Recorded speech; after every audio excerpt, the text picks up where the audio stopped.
They all live in different towns, go to different schools, and range in age. Yet these kids and teens have something in common. They've lost a loved one. All I remember was not crying the entire time until the actual day of his funeral, walking through the door and seeing his body. He was a great man, and it's just a shame that he had to go.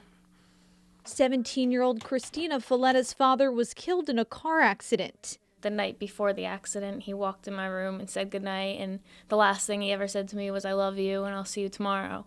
After her dad died, Christina's mom brought her to Common Ground Grief Center in Manasquan. Founded in 2009 by therapist Lynn Snyder, it's a place where kids and teens can share their experience over the loss of a loved one.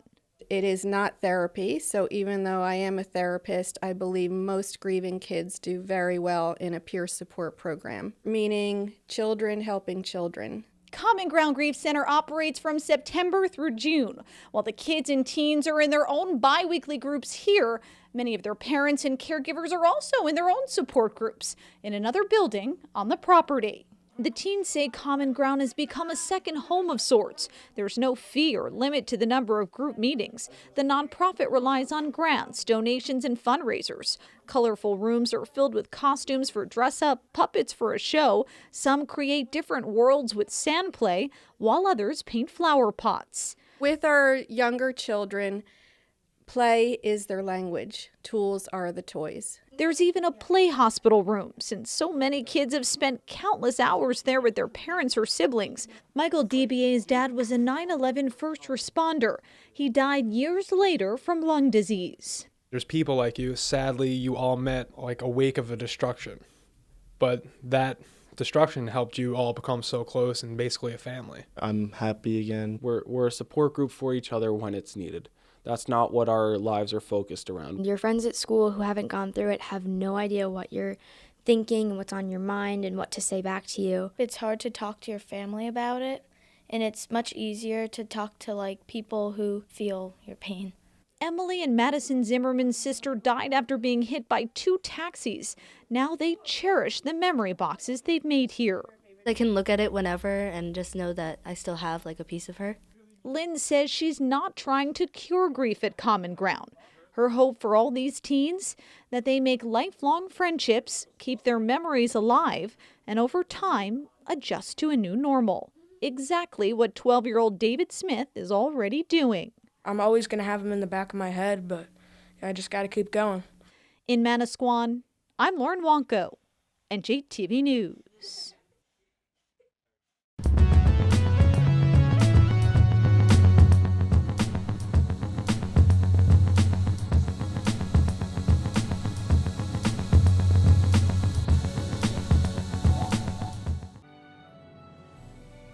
Welcome back, Zero-K fans, to Nanoli's at Dawn. I remain Shadow Fury 333, your host. Now we have the last match of Academ and Google Frog's friendly little best of 3, and it is on Isle of Grief, a map that is probably the most clustered map, most metal cluster-oriented map that's popular now. Seriously, the distance between metal clusters, I know this is based off of I'm pretty sure this is based off a StarCraft 2 map. I'm not sure which StarCraft 2 map. I don't really play StarCraft 2 much. Although, I have actually tried out Legacy of the Void, or at least the starter edition of Legacy of the Void. I like some of the changes they made. I like the game speed change, or the game pace change. I like the fact that Chrono Boost is now a thing you don't have to click on all the time, because the only real choice of that was what to Chrono Boost. I don't really like the fact that the other macro mechanics are still kind of just there for tedium's sake, but that's a rant for another day. Anyway, overall, really, Protoss feels like the best design species in terms of their overall mechanics, and the other two just don't. It's overall, StarCraft 2 in general, I always felt like they worked hardest on Protoss. But anyway, Spider versus Amphib. Another matchup you don't see very often. Although this map is pretty friendly to Spider, it's not the most friendly to Spider. If the cliffs were considerably higher, it would be much friendlier to Spiders, but it's not. It's very friendly to Amphibious, though. So oftentimes you see Amphib mirrors, or occasionally Amphib versus Light Vehicle. Seen that a few times. Desert Oasis, thank you. Sprung pointing out Desert Oasis is the name of the StarCraft 2 map this is based on. But I'm pretty sure that was Wings of Liberty meta. I don't even think that's been popular for the last few years. That particular map, I should say. Anyway, Google Frog is, well, pretty good for energy. Akronym a little bit hungry for energy right now. They went entirely for wind generators, and they are able to have enough energy for their metal, but as they're expanding, they are going to need probably more solar plants. Raid coming in from Google Frog. This is something Akronym is aware of. They have radar coverage. They know this is coming. They have Venom and Redback available. And Fleas for distraction. Because what are Fleas for if not distracting the enemies?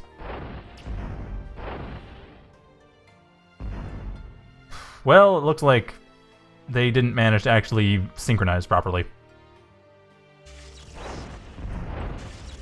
But that's 2 ducks down for basically free. So this is going to be interesting. Like I said before, Spider, actually I should say, partly Shieldbot matchups, partly Spiderbot matchups are unexplored. Like Spider versus Cloaky is heavily explored, Spider versus Jumpbot's fairly explored. But Shieldbot versus Jumpbot, I've seen a bit of. Shieldbot versus Spiderbot, no. Amph versus pretty much anything but other Amph and maybe Cloaky? Not much, for bot matchups at least. For vehicle matchups, yes.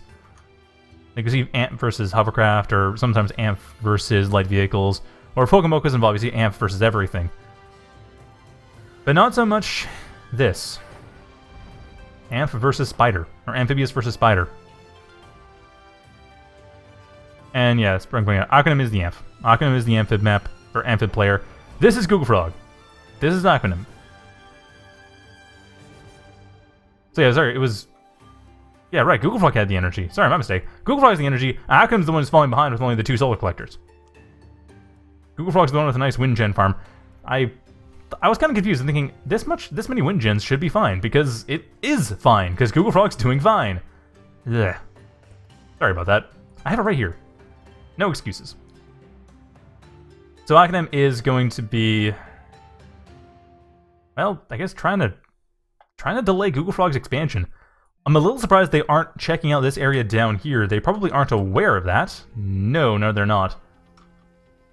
But they really should check it out, because this area is probably going to be a problem. Or to be more precise, it's a problem that Akronym can most easily deal with. Up on land, it's pretty even. I mean, okay, it's down to how powerful Spider versus Amphib is. Haven't seen it too much. But in the water, just due to the speed difference, which admittedly isn't huge, spiders are largely fairly slow, but still, it makes a slow unit even slower. The Amphibs could easily just run through here and smash this entire area up. But the question is, are they going to? I don't know. We'll find out, I guess. But yeah, I have no idea. It looks like they aren't going to do, though. It looks like they're just pretty content to hang out here. Just trying to do what they can to stop Google Frog from expanding further, or at least from attacking their expansion. Yeah, Akronym at this point has not taken the eastern side of the map, while Google Frog has taken the center-west side of the map, and Akronym also not taking the northwest side, while Google Frog is taking the southeast. So overall, Google Frog is getting way ahead economically, and Akronym is trailing at best. If they're even following. And there we go, Duck coming in and getting killed for its efforts. Getting one shot off. I saw a few boys coming in before. Yeah, there's the boys. Which makes sense. Scallop's coming in as well, which will survive one Venom shot. But this is the real problem. Google Frog coming in with the gunships. Very early gunship switch. Not even going for a Hermit drop from the looks of it, but otherwise not really even worrying about it. Getting... Ooh. Wait, what just napalmed? Oh, Blastwing, right! Of course, I forgot about those. I only saw the Banshees, I didn't see the Blastwings. Yeah, Blastwings are now a thing differently than they used to be. Like, instead of Blastwings being the explosion with shrapnel, now they're explosion with fireball.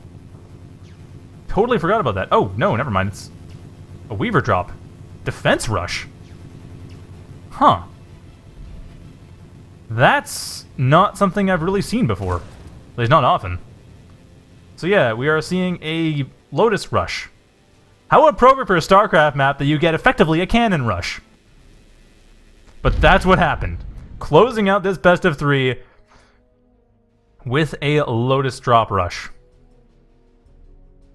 I don't recall having seen that in 0K at least before, but that just happened. Mark it, I guess. That's a thing that happened. So let's see, 206, I can do another one. So there's another match that was also Google Frog versus Clone on Living Lands. This is not, as far as I know, part of any friendly series. This is just a match. So that'll be up in a couple minutes, stay tuned.